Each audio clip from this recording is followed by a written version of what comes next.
man. Yeah. Do you want to dive into the get a better pump? Do it. Go for it. Awesome. So obviously we're very water beings. I know Rob's big on getting a good quality water supply from spring water, avoiding tap water at all costs. There's a post you had on Instagram. It was a funny, what was it again? It was Professor Snape when someone offers me tap water and he's like, yeah, he's like, get out of here, jumping back. But for real, the tap water, who knows what's in this municipal water supply? I don't even want to know. There's pharmaceuticals we've heard traces of, heavy metals. There's a whole plethora of things. fluoride, chlorine. I just watched a whole documentary on Gaia about fluoride. It's crazy. So we won't even dive into that. But yeah. But speaking of that, staying hydrated is key before workouts. If you want to get a better pump, more efficient, progressive workout, you got to get your water in. And it like, I brought up initially, it has to be from a good source. Not all water is created equal. It holds wisdom. And so if you're putting water in your body day after day that is filled with all these things or not filled with the right things, like the electrolytes we need from magnesium, phosphorus, like chloride, the healthy amounts of that stuff, good quality sea salt, like Celtic sea salt's great for that. So that's a good way to stay hydrated, is combining it with maybe a good quality salt. I like Celtic sea salt. Every morning I put about a quarter teaspoon in my water, shake it up, drink it down, about 16 to 32 ounces every single morning. Highly recommend you get that hydration in, guys. That's how you're going to have a better, you're just going to have better mind muscle connection. 100%. You're going to feel a pump for sure. And you're just going to feel better cognitively. So if you can feel better, sharper, your workout's going to be way more kick ass. And you're going to be like, wow, I felt good during that. I didn't feel like I was carrying myself. And so staying hydrated is for sure number one. Number two is, if I'm big on carbohydrates. I went keto for 2 months last year, and right before Corona and stuff, which is, I don't know why that matters, but it was right before Corona. It's a good timeline for it. And, I learned a lot about it. It's something that is very restrictive in my personal opinion. I think it has a lot of merit to it, going keto and very low carb.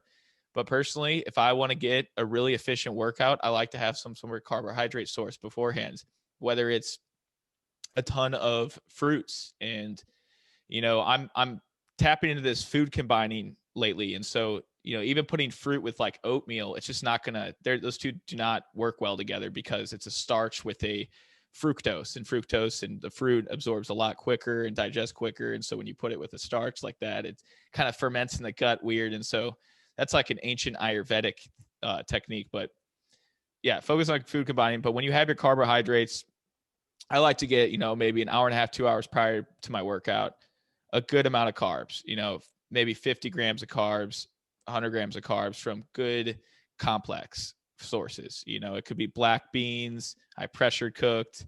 It could be coming from steel cut oats. What are some other favorites you got, Rob? In terms of carbohydrates? Yeah. Let's give some people some good ideas here. Well, I think the fruits are a big one. Yeah. And I think that, the steel cut oats, I think they're great ones.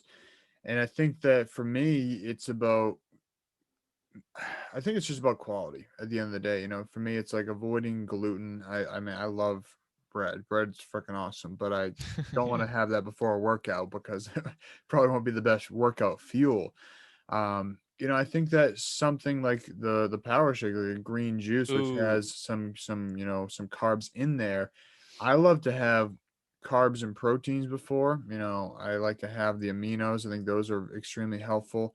The beets, can't beat this. That product by Purium is a great one as well. So I think for me, it just depends. And Depends on people for sure. To your point about, keto, non-keto, there's so many ideas of what's the best diet, but I think at the end of the day, it comes down to what's the best diet for you. And at the end of the day, I switch. Like, there's some days I'll eat mostly fats and proteins and kind of eat more keto-ish, but then the next day it's like, my body's craving carbs. So I kind of go towards, what feels natural to me day by day, and not try to feel like I have to eat a certain type of way, but recognize, hey, if I'm going to go for, if I'm going to do a workout, it's probably not good to have a big smoothie before, because I just got this smoothie like sloshing around in my body. And, I hear a lot of things as well about not combining too many fruits together. But kind of to that point is just kind of being mindful and taking inventory. Is like, hey, so if I have a smoothie before I work out, how does that feel? For me, not very good. If I have a bowl of oatmeal before, how does that feel? Oh, pretty good. Okay. If I Pretty have like a, light. right. And if I have like a sandwich, with bread, it's like, I probably won't be the best for a workout. But sometimes, one of my favorite things, kind of guilty pleasure, is having a sandwich after a workout. Like something about a sandwich after That's workout so for me, amazing. Put for the me put the is just really sprouts on fucking it. good. Yep. So yeah. So I think at the end of the day, it depends. And I like honey. I think honey is really nice too. And I Mm. think I see a lot of things because it is a lot of sugar. Yes, but I think there's also a lot of benefits to getting some high quality honey. So I think again, it comes down to everything in moderation. Every body is a little bit different. And I don't think there's any right or wrong per se, but I think, I'd love to just hear your thoughts on what works for you because obviously you've got something good going for you.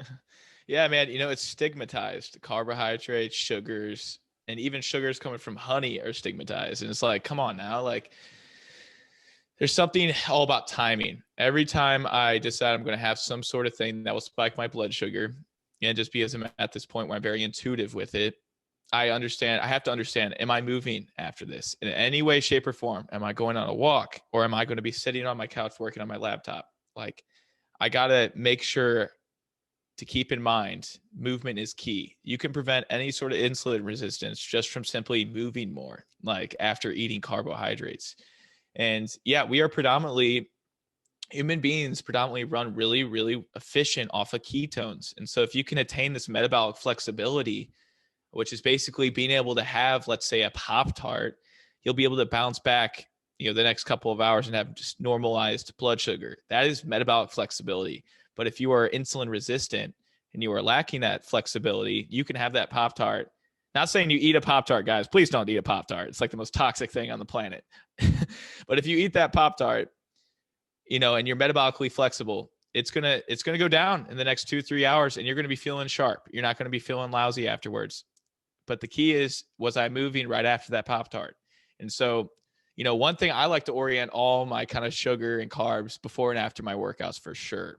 Um, like I mentioned, like the power shake is freaking incredible for that energy, man. Like when I started drinking that last month, I was just like, what, blown away that just like that clean greens, what it can do for uh, influencing a powerful workout. And that's key too, is loading up on antioxidants, loading up on a ton of plant-based foods and things that will really supercharge the nutrient capacity of your workout. Because it is draining, man, when you're working out hard. Like your body's requiring a lot of nutrients, B vitamins. It's requiring, even some fat soluble vitamins are important, but proteins, amino acids, you're just flushing out a lot of things in your system. And so it's so key to get these things in. Even earlier when I brought up the hydration, getting the Celtic sea salt or, LMNT, or it's pronounced, it's Element. It's a great brand for electrolytes, things like that. These things are just amazing for keeping that better pump going and faster results can attain.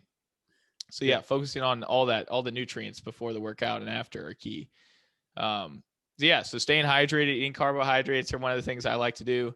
And sometimes I like to switch it up and train with higher reps. And so, not just sticking around the lower rep scheme, thinking I'm just going to get stronger week after week after week, but really throwing in the higher rep schemes. There's something crazy what it can do as a stimulus for your muscle, hypertrophy, and just feeling better and stronger and having faster results with that.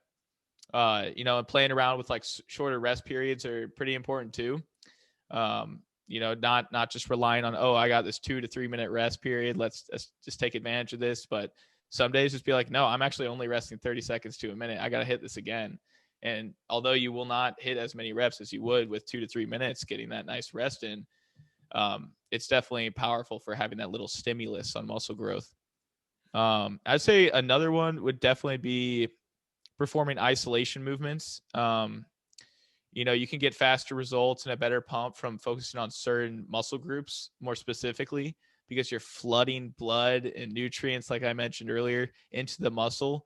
And so the capacity for it to grow and experience that muscle hypertrophy is definitely a lot greater. So isolation movements like bicep curls instead of doing like a pull up instead, if you really want to get your biceps bigger, that kind of thing. And last but not least are supplements, man. I love me a good land of supplements, like being able to focus on, whole food supplements, especially like the ones through Purium, man. They're just amazing. Like they're all harvested from nature. They're processed on site without heat. They're all the products retain their nutrient capacity. Many products on the shelves you're buying from Whole Foods, Natural Grocers, all these places, the greens and stuff, they are processed with high heat. A lot of them don't even have the actual nutrients in them, even though it's on the nutrition label.